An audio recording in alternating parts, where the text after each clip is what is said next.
our audience. Right there, right there, right there, yeah. Who loves literature? Who reads books anymore? I know some people, yeah, myself. And games! Who loves video games? Alright, many of you. Excellent. Have you ever watched a movie or played a video game where your favorite character made a terrible decision?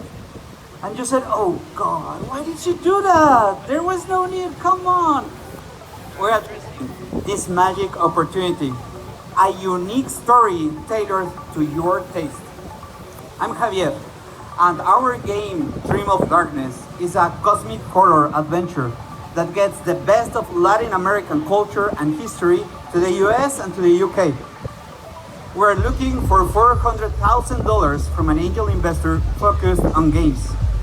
We have the resources to build our game. These funds would allow for a better version. So, you know right now, Disney, Microsoft, Netflix, they are all looking for how to get people to their platforms.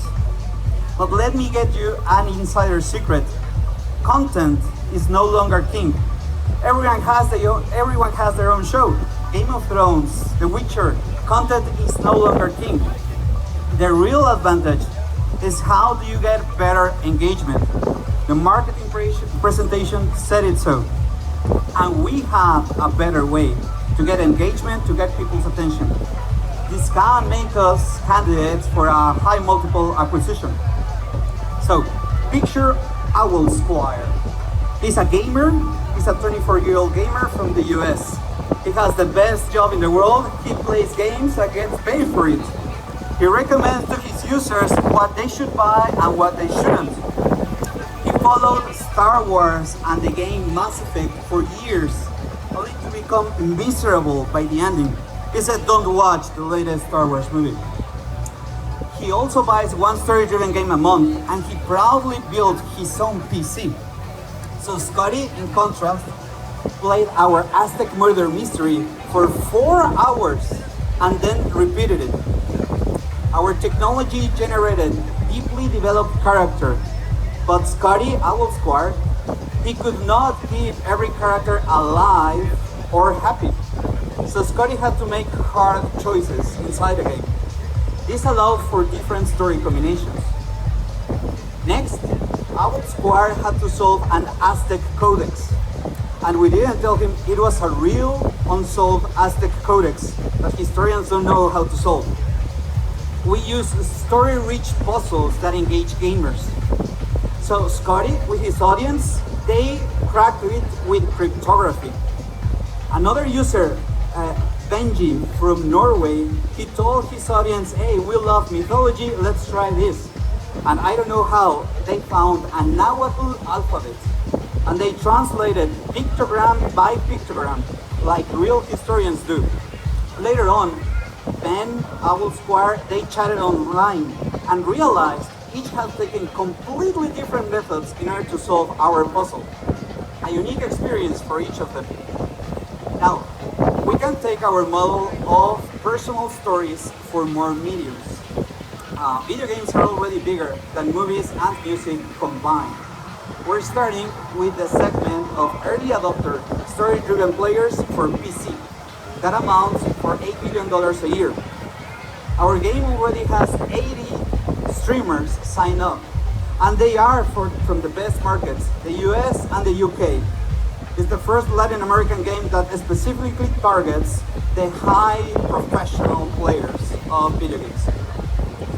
However, we don't tell many people this. We have a secret advantage. We're game developers and historians working on real mysteries from Latin America. This can't be matched by Netflix. We're a small core team plus a female co-founder with a master's in finance. We'll recruit more executives when the time comes. In essence, Disney, Microsoft, so many companies are now trying to draw people to their platforms. Instead of Star Wars polarizing with content that some people like or someone not, we can offer great stories tailored to your taste.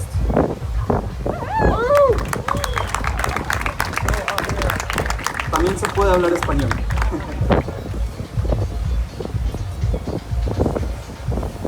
Hay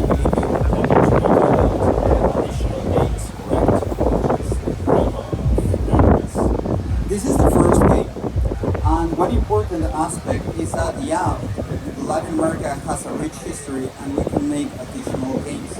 But another thing is that the data is where it's most important. If we learn what makes these kinds of streamers, players who actually influence what gets purchased or doesn't, then we can use this data for other companies like Amazon, Netflix. They are very interested in this data. So the investment would go to the developer company, not the company. That's correct. Yeah, of the game and the company. And also user acquisition. That is the tricky part of any game, and that's why we targeted streamers from day one. Have you, I really enjoy that whole aspect of solving problems that haven't been solved before. Are you partnering with any LATAM universities or archaeological societies to find more problems? Yeah. My first love since I was a kid is history. So right now I'm working with an ENA professor. That is the National School of Anthropology and History. They're very experienced professionals, and we have the authority on 16th century Latin American cultures. He is one of the key members of our team. And we also have another historian from Ibero, another important school from Mexico. And part of gaming is the reward system too. So do you have rewards built into it for the gamers who solve the problems? And can you talk about that? That's a great question. So we have a reward mechanism about bragging rights. Most gamers are very excited when they are the first to crack a code, when they are the first to solve a challenge. So in our first playtest, each of these streamers had a different clue to the puzzle. And we told him only the first 10 who actually solve the puzzle will win an extra reward. So what happened, we didn't expect. They would start negotiating between streamers and communities for, hey, I'll give you my clue if you give me yours. Some others collaborated, and after they collaborated, they increased their audiences. How do streamers get paid? If they're watching something entertaining. So it had never happened before, our kind of puzzles, and many streamers got paid because the audience was very happy. That happens on Twitch. And on the other hand, the users who solve key parts of the challenge, they got cheers because they solved hard things that no one else could do. What's the revenue model? The revenue model is directly selling digital units of our game, plus this data that we can eventually sell to Amazon, Microsoft, these companies that need to know what their audience prefers. That's why Netflix made a bet with The Witcher, which is a TV show based on a game, a very popular game. The Polish studio who made these games actually knew what people wanted, and that's why it's a show very different from others. It's very deep in politics. Gamers love politics. Who would imagine that? And you consider this to be a niche product, or is it a mass market product? It's a mass market product. We are targeting the early adopters naturally because they're quicker to adapt. But after we know how we can learn what gamers want in their stories, not in the basic patterns that we see in mobile games, but in their stories, in their narrative, then that can be applied to other types of stories, not only Latin American stories. And regarding the revenue model, what's the price point? Is it $1, $5, $10, Yeah. $60? The game will be $40 $40 for sure. per unit. Which is the lifespan of the game? At which point it's an old game and people is not interested in it? Sorry, the audio. ¿Qué tanto, cuál es el ciclo de vida del juego? ¿Qué tanto tiempo tarda en que la gente deje de estar interesada en él? Our users constantly change what we know about this because, for example, our first playtest, the one about the codex, we thought, well, one, that they would have to spend all weekend to give us one theory. The guys played 9 hours straight, 4 hours straight. It varies between communities. So the complete game that we are developing right now would take about 1 month to solve, but that's our expectation. Gamers can sometimes play it even longer, and the good thing is that we have replay value. As I mentioned, you get a different story each time you play it, and our users are replaying our game.